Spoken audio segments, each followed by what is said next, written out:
Գյուրջան Կասկադ, հասանելի բնակարաններ 65 ամիս մարման ժամկետով։ Շնորհակալություն, սիրելի հայրենակիցներ, սիրելի ժողովուրդ։ Ես Ագնեսայից իմացա, որ ես կաշառել եմ Ռուսաստանը, չգիտեի, որ թափս այդ աստիճան է, այդ մակարդակի է, ոնց որ ինքնագնահատականս բան արեց, էյապես փոխվեց, էյապես։ Բայց քանի որ հնչեցվեց այս հանգամանքը, ես իմ ելույթը այսօր կսկսեմ հենց արտաքին քաղաքականությունից։ Ուրիշ բան է մի քիչ պլանավորում, փոխենք ընթացքի մեջ։ Նայեք, ինչ է արտաքին քաղաքականությունը եւ ինչ նպատակներ պետք է հետապնդի յուրաքանչյուր երկրի արտաքին քաղաքականությունը։ Առաջին պետք է սպասարկի այդ պետության շահերը, անվտանգային եւ տնտեսական։ Ուրիշ նպատակ արտաքին քաղաքականությունը չունի։ Պետք է գնահատվի ռիսկերը եւ այդ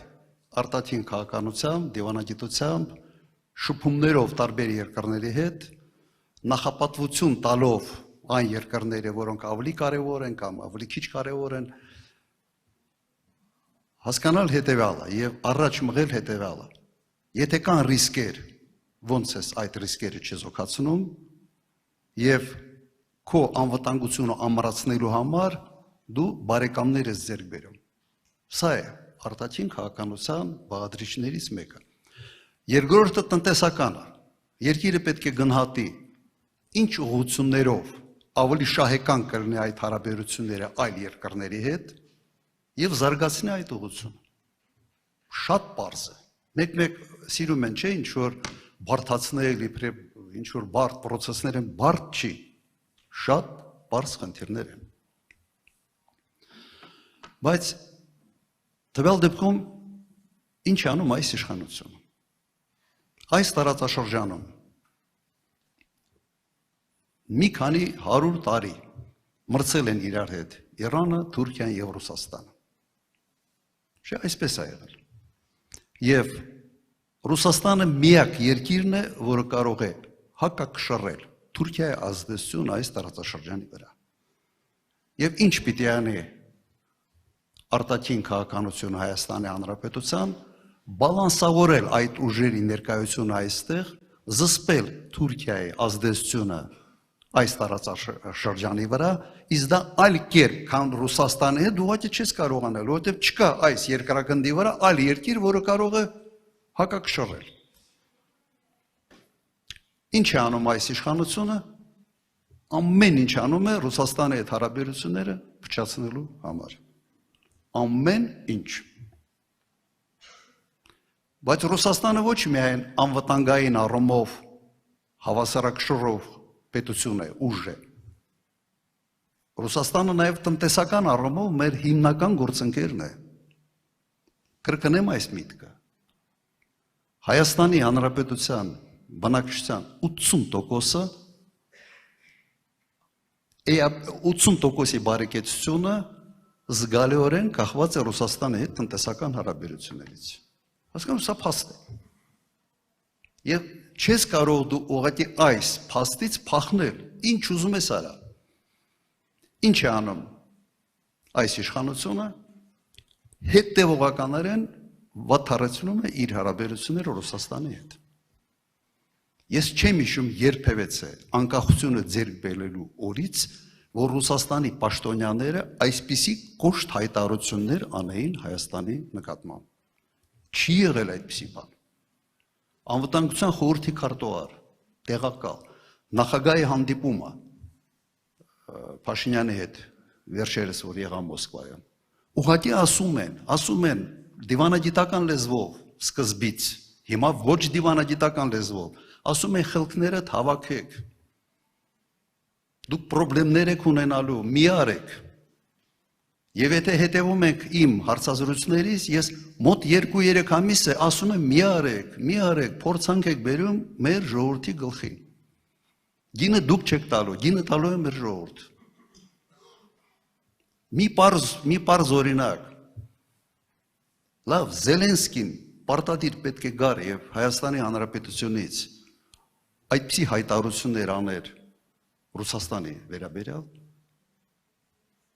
Սա այդպիսի մեծ անհրաժեշտություն էր Հայաստանի համար։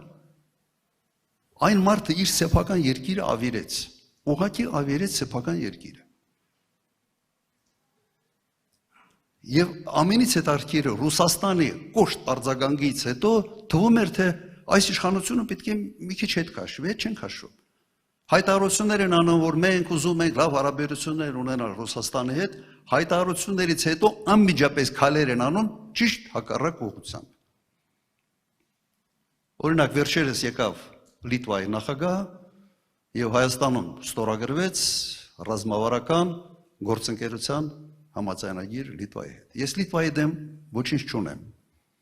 Բայց Լիտվայի արտգործնախարարը մի քանի օր առաջ հայտարարել է, որ ՆԱՏՕ-ն պետք է հարձակվի Կալինինգրադի վրա։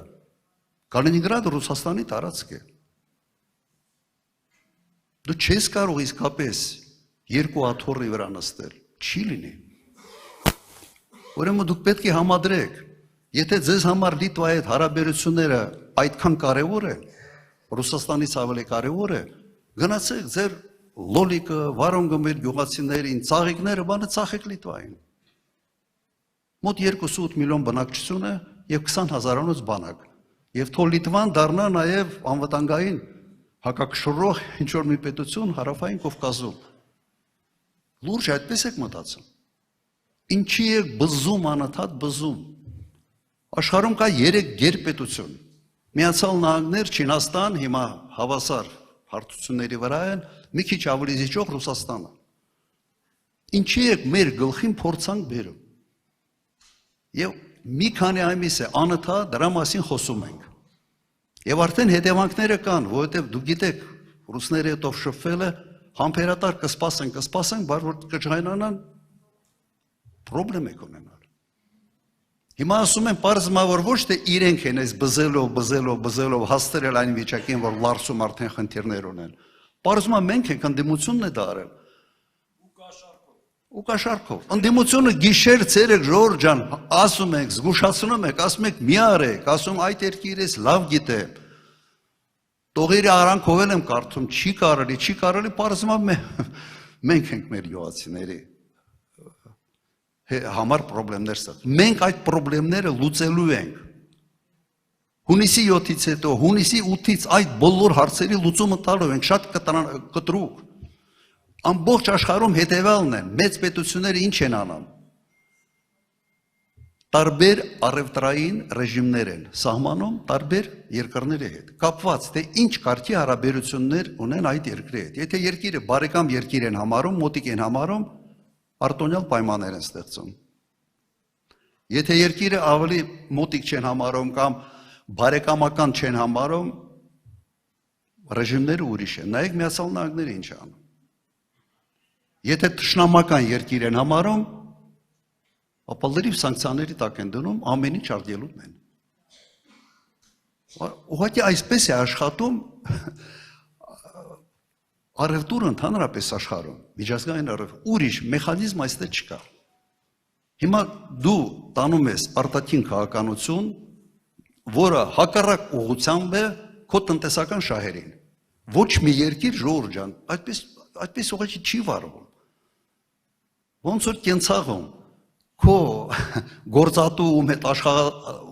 որտեղից դու աշխատավարձ ես ստանում, ընտանիքդ պահում ես, դու անընդհատ գնաս հետը կռվես, անընդհատ պրոբլեմներ ստեղծես, բզես, գնաս իր ընտանիքի հետ կռվես։ Իհարկե վերջում գործդ կորցնելու ես։ Հիմա նույնը միջազգային հարաբերություններում է։ Հիմա ինչ պիտի անենք այս ամենից բրցնելու համար։ Չի դադարվելու, կուրսը պետք է փոխվի, ուղղությունը պետք է փոխվի, այս մարդիկ ընդունակ չեն դա անել, ուրեմն այս մարդիկ պետք է փոխվեն, եւ այս մարդկանց փոփոխությունը անմիջապես շատ արագ բերելու է նաեւ ընդհանուր փոփոխություն։ Մենք այս խնդիրներից ազատվելու ենք այս մարդկանցից ազատվելու հետ միասին։ Փորձել եմ շատ պարզ լեզվով բացատրել, հասկանալի է։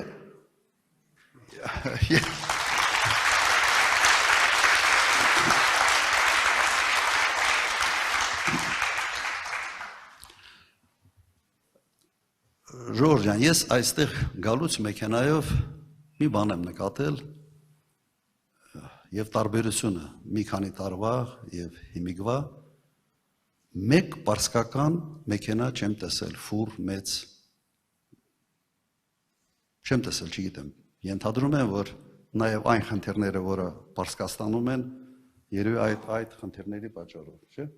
Դուք նաեւ ձեր գործում երևի զգում եք։ Նայեք, աշխարհակական իրավիճակի փոփոխություն անմիջապես հետևանքները մենք տեսնում ենք, բախվում ենք այդ հետևանքների հետ նաև մենք։ Դրա համար ուղղակի շեշտը մեկ անգամ էլ դնեմ։ Աշխարհագրությունը, այդ գեոպոլիտիկան դաժան բան է։ Երբեք մի արաքայլեր խոշոր հզոր պետությունների շահերի բախման կետում հայտնվելու։ Խուսափի դրանից։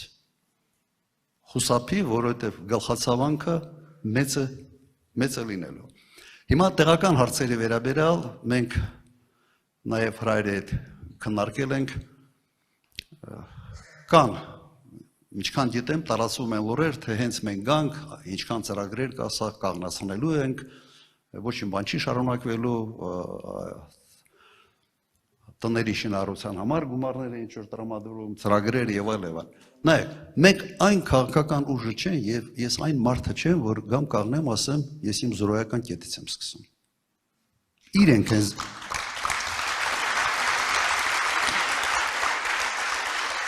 Իրենք են սկսել զրոյական կետից եւ այդ զրոյական կետի գինը եղավ Արցախի ազնումը։ Ավելի ճիշտ եղավ պատերազմը 5000 զոհ տարածքային կորուստներ, իսկ դրանից հետո նաև Արցախի ամբողջական կորուստ։ Որտեղ այդ զորայական կետը 18-19 թվականից էր ասում, որ զորայական կետից եմ սկսել։ Մենք զորայական կետից չենք սկսել, մենք նայելով ենք։ Ինչն է օգտակար մեր ժողովրդի համար, ուրեմն այդ ծրագրերը շարունակվելու են, ինչն է վնասակար մեր ժողովրդի համար։ Վնասակարը ակնհայտ դպրոցների այսպես կոչված օպտիմիզացիան է։ Որտեղ դպրոց փակելը նշանակում է գյուղ փակել։ Այդպես ենք մենք ընկալում։ Մարդկանց աշխատանքից ազատել միայն նրա համար, որ անդիմադիրին ձեռես տվել, իհարկե այդպիսի բան չպետք է լինի, եւ մարդիկ պետք է պատժվեն դրա համար։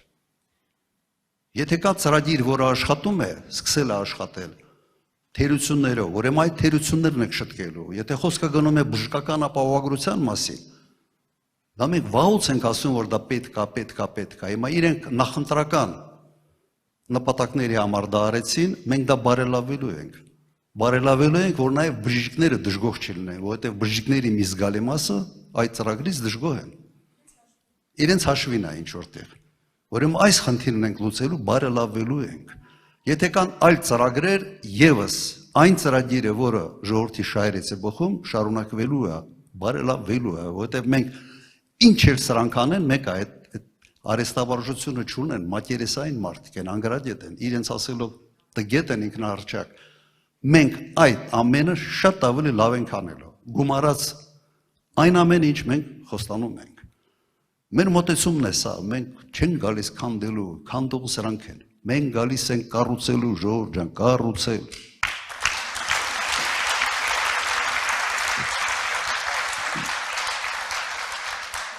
Իշխան Սահակյանը մի բան ասեց սկզբից, ասեց, որ մի քաղաքացուց ինչ որ հող են վերցրել եւ ասում են, որ Հայաստանի հողը։ Գիտեք, նույնիսկ իրենց լեքսիկոնի մեջ այդ խնդրեմը կա։ Քաղաքացու հողը չեն համարում Հայաստանի Հանրապետության տիրապետության տակ գտնվող հող։ Հասկանում եք, սա մտածելակերպ է։ Եթե իր կառավարության սեփականությունը չի, ուրեմն հեչքի Հայաստանին էլ չի։ Ուրեմն իր տակ պիտի լինի, իր ազդեցության տակ պիտի լինի, որ համարի դա որ Հայաստանի հող։ Այս շենքում մենք կանք, սա ինվեստիցիա է, սա սեփականություն է։ Բայց սա Հայաստանի տարածքի վրա է, Հայաստանի հողի վրա է եւ սա ծառայում է Հայաստանի Հանրապետությանը նաեւ։ Հարկատու է։ Սրանք բան են, sense աչքը դարած ումից ինչ խլեն եւ հայտարարեն, որ Հայաստանի Հանրապետությունը հարստացավ մեկ մեքենայով, մեկ Range Rover-ով, մեկ չգիտեմ ինչով։ Ժողովրդի ունեցվածքը մեկը, սա Հայաստանի Հանրապետության, այսպես ասենք, ընդհանուր ունեցվածքն է։ Եթե ինչ որ բան ապօրինի է եղել, օքեյ, վերցրեք, բայց մտածելակերպը այսպեսինն է։ Ինչ որ փայ են մտնում մեծ բիզնեսների մեջ եւ ասում են վերադարձրել ենք Հայաստանին։ Օրինակ, նույն բաշխիչ ցանցերը կամ Քաջարանի բենզեն մոլիբդենային կաբինետ։ Իսկ ում էր ծառայը։ Ում էր հարկ տալիս։ Կամ որ երկրի քաղաքացիներն էին աշխատում այդ գործարանում, աշխատավարձ են ստանում եւ եկամուտահարկ են տալիս, գործարանն է հարկ տալիս։ Այս մտածելակերպը ցույց է տալիս, որ իրենց էությամբ ժողովրդի շահերից առնչություն չունեն, ուղղակի կապ չունեն։ Եվ այն ինչ անում են բիզնեսի նկատմամբ, ուղղակի արտաքին օտարերկրյա ներդրումների մոտիվացիան տակից sense քոքից կտրում են։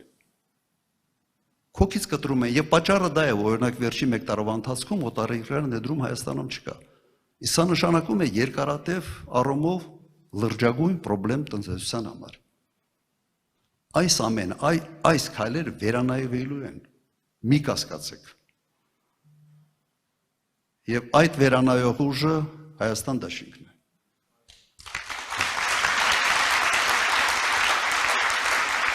Ուրեմն հունիսի 7-ին համար